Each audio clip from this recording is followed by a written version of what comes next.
DHCP क्या है? Dynamic host configuration protocol.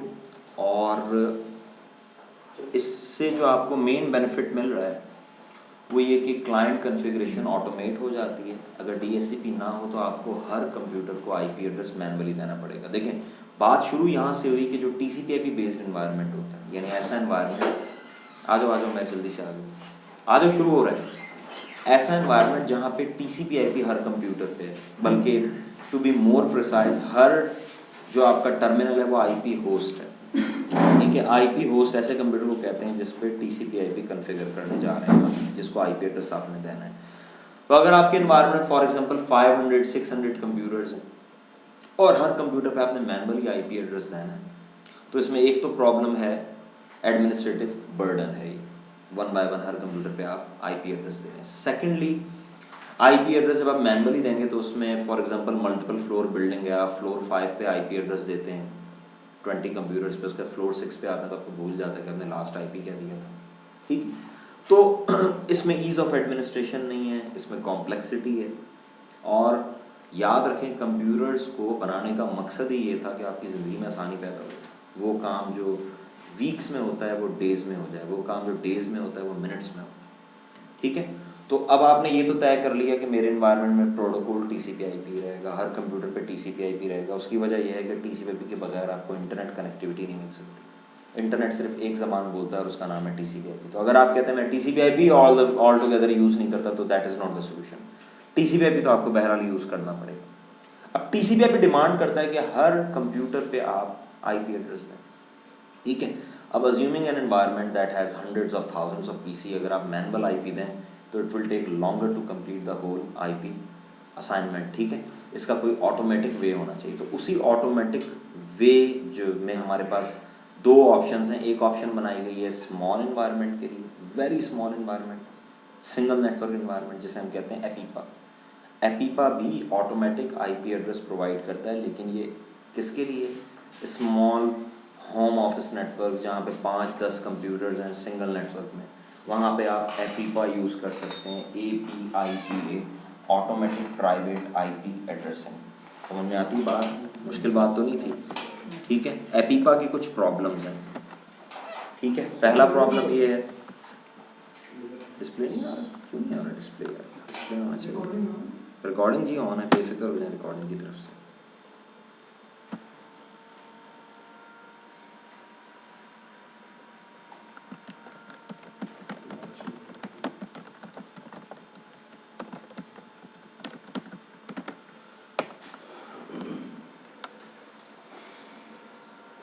Display तो आ जाना चाहिए यार।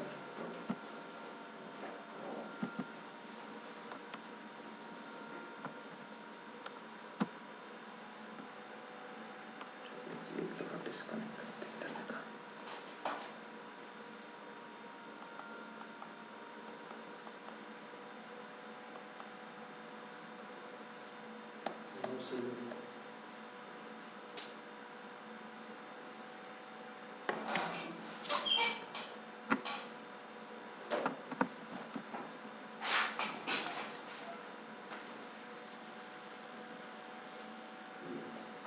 ठीक हो गया, ठीक है जी, नज़र आ रहा है? Okay, automatic private IP addressing की प्रॉब्लम्स क्या हैं?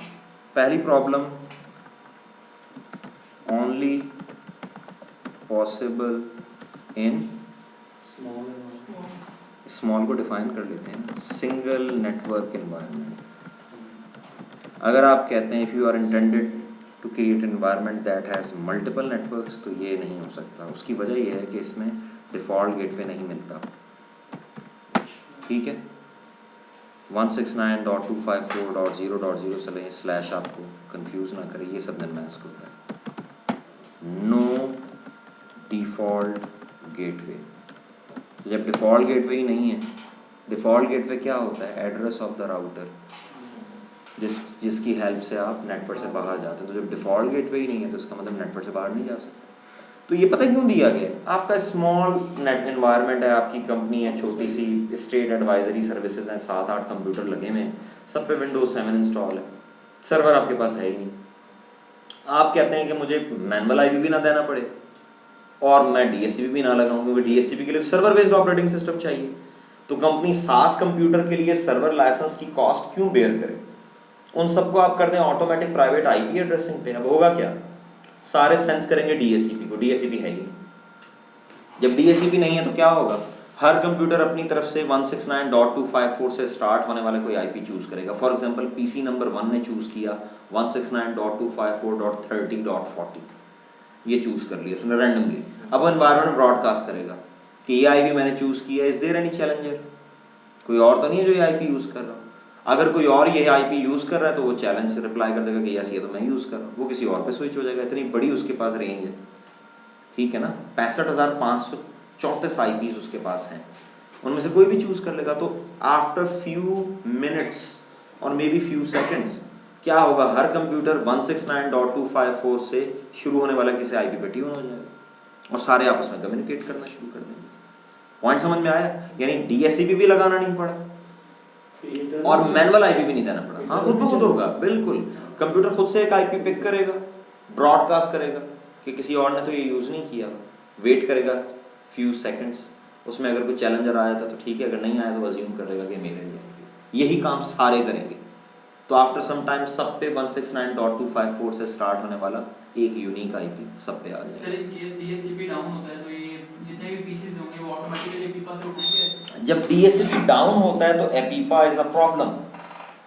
सोचें, आपके एनवायरनमेंट में डीएससीपी मौजूद है, 200 कंप्यूटर्स थे, 190 कंप्यूटर्स जो हैं उन्हें डीएससीपी ने आईपी दिया हुआ था, बल्कि 200 के 200 को दिया हुआ था। 10 कंप्यूटर्स डीएससीपी डाउन हुआ और उसके डाउन रहने में वो 10 कंप्यूटर्स ऐसे थे जिनका लीज एक्सपायर हो गया 50%। अब वो डीएससीपी को ढूंढने गए, डीएससीपी नहीं मिला, इसीलिए तो सोल्यूशन रखा गया है। देखें पहला सोल्यूशन क्या है, 50% एक्सपायर हुआ है ना, 100% तो नहीं हुआ, ठीक है, तो they will keep using that IP जो उनको प्रीवियसली असाइन हुआ है। यानी अगर उन्हें असाइन हुआ था फॉर एग्जांपल 192.168.0.5 तो 50% बाय डिफॉल्ट लीज ड्यूरेशन है 8 डेज, 50% का मतलब क्या हुआ 4 डेज, तो स्टिल यू हैव 4 डेज, 4 दिन है आपके पास डीएससीपी को ट्यून करने के लिए। अब अगर हम अज्यूम करते हैं कि 4 दिन भी गुजर गए, 8 डेज पूरे हो गए और डीएससीपी आपने अब नहीं किया, आपको पता ही नहीं लगा कि डीएससीपी डाउन है। अब क्लाइंट क्या करेगा, क्लाइंट पहला कांटेक्ट करता है 50% लीज ड्यूरेशन के एक्सपायर होने पे। अगर डीएससीपी रिन्यू कर दे वेल एंड गुड, दोबारा कांटेक्ट करता है जब उसके टोटल लीज ड्यूरेशन का 87.5 एक्सपायर हो जाता है। यानी अगर 100 डेज लीज ड्यूरेशन था तो 87 डे 12 आवर्स के बाद उसने दोबारा कांटेक्ट किया, फिर भी नहीं कांटेक्ट हो सका। अब वो क्या करेगा, थोड़ी थोड़ी देर बाद कांटेक्ट करता रहेगा अंटिल 100% लीज ड्यूरेशन। जब 100% लीज ड्यूरेशन एक्सपायर हो जाएगा तो उसकी अप्रोच क्या होगी, ये नहीं होगी कि लो जी डीएससीपी तो फटा है मैंने की है मैं तो यूज़ करा, ये अप्रोच नहीं होगी। अप्रोच क्या होगी, वो वॉलंटियरली आईपी एड्रेस रिलीज कर देगा, यानी अब उसके पास आईपी नहीं है और अब वो किस पे स्विच हो जाएगा, बाय डिफॉल्ट एपीपा पे। अब आप सोचें वो 10 कंप्यूटर्स एपीपा पे अगर स्विच हो जाते हैं तो रेस्ट ऑफ द एनवायरनमेंट 192.168 पे और वो 10.169, तो ये तो प्रॉब्लम है। तो फिर इस प्रॉब्लम का सलूशन क्या है, इस प्रॉब्लम का सलूशन है ऑल्टरनेट आईपी कॉन्फ़िगरेशन। जैसे ही आप डीएससीपी क्लाइंट को किसी क्लाइंट को डीएससीपी क्लाइंट बनाते हैं, देखें मैं इस कंप्यूटर की प्रॉपर्टीज में जाता हूं,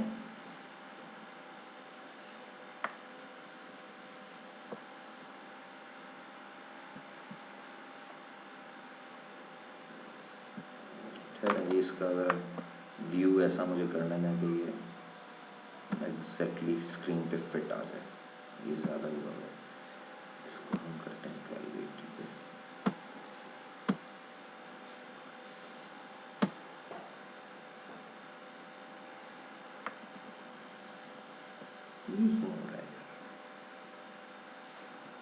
चलें देख लेंगे इसे। ओके, ओपन करें ज़रा प्रॉपर्टीज़। ये कंप्यूटर इस वक्त डीएससीपी इनेबल्ड नहीं है, ठीक है, स्टैटिक आईपी पे। आपने देखना क्या है, गौर से देखना क्या हो रहा है। प्रॉपर्टीज़ में जाता हूँ, मैं ये सेलेक्ट करता हूँ, आपने देखना इस डायलॉग बॉक्स में कोई चेंज आता है, एक टैब आ गया। जब स्टैटिक पे था तो ये ऑल्टरनेट कॉन्फ़िगरेशन वाला टैब नहीं था, जैसे ही मैंने इस पे किया तो लिखा हुआ गया ऑल्टरनेट कॉन्फ़िगरेशन। अब ऑल्टरनेट पे मैं क्लिक करता हूँ, आपने देखना है बाय डिफ़ॉल्ट ऑल्टरनेट कॉन्फ़िगरेशन कौन सी है, जो कि कब कंसल्ट होगी, जब डीएससीपी नहीं मिल सका। जब DHCP नहीं मिल सका तो बाय डिफॉल्ट कंप्यूटर किस पे जा रहा है, एपिपा पे। आप चाहते हैं कि इन एपिपा बेस्ड एनवायरनमेंट अगर कंप्यूटर को DHCP ना मिल सके तो ये एपिपा पे ना जाए, बल्कि मैंने 10 IP स्पेशली साइट पे अपने पास रिजर्व रखे हुए हैं और उनका यूज़ करने का कुछ मकसद है। आप उनमें से एक IP यहाँ दे देते हैं कि अगर तुम्हें DHCP ना मिले तो यूज़ दिस IP। पॉइंट समझ में आ रहा है? ये अब ये एपिपा पे नहीं जाएगा। अगर इसे DHCP नहीं मिलता तो ये इस IP पे स्विच हो जाएगा। और ये इसकी क्या ड्यूरेशन है? इसकी कोई ड्यूरेशन नहीं है, अंटिल DHCP नहीं मिलता चेक करता रहेगा DHCP को, जैसे ही DHCP मिलेगा वो DHCP पे स्विच हो जाएगा। ठीक है, बात समझ में आती है? बात थोड़ा सा आगे चल के मैं इससे रिलेटेड और भी इश्यूज आपको बताऊंगा। आप ये भी कर सकते हैं कि एपिपा को ऑल टुगेदर डिसेबल कर दें, कि एपिपा हाई ऑल्टरनेट भी ना दें, एपिपा भी डिसेबल, कि ना मैं ऑल्टरनेट दे रहा, अगर DHCP है तो तुम नेटवर्क पे हो, नहीं है तो नेटवर्क से बाहर हो, नो IP, ताकि मैं ट्रबल शूट कर सकूं। देखें ना, उसमें आपको फौरन पता लग जाएगा। कंप्यूटर नेटवर्क से बाहर होगा, फौरन आके चेकेंगे नेटवर्क से बाहर कैसे हो गया, आप उसे आप फौरन आगे IP दे देंगे। तो आप चाहें तो आप alternate configuration all together disable कर सकते हैं कि या तो DHCP से IP लेके यूज करो या नो IP, ठीक है, अंटिल मैं उसे आके ट्रबल शूट नहीं करता। और इसका एक और, अगर आप और ज्यादा प्रोएक्टिव हो जाएं तो इसका एक तरीका ये भी हो सकता है कि why don't you install more than one DHCP server, की एक से 8 DHCP, अगर एक DHCP डाउन है तो एक और अवेलेबल है, ये अप्रोच ज्यादा अच्छी होगी। ठीक है, अच्छा जी, अभी तक मैंने जो आप sir all good things to those who wait,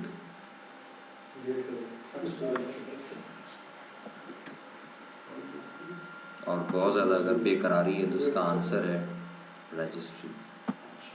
ठीक है यार, ये जो हुआ है ये बड़ा अजीब सा काम। नहीं ना करो यार, स्पेस तो मैंने इस पे इतनी अवेलेबल की है, कम से कम 20 GB है, 25 GB स्पेस है, बिल्कुल परेशान नहीं होना स्पेस के लिए। नहीं हाइड नहीं किया, मैं एक काम ज़रूर कर रहा हूँ, मैं इसको DHCP 1 के नाम से सेव कर रहा हूँ और दोबारा रिकॉर्डिंग चला रहा हूँ, क्योंकि ये ना होना कि एंड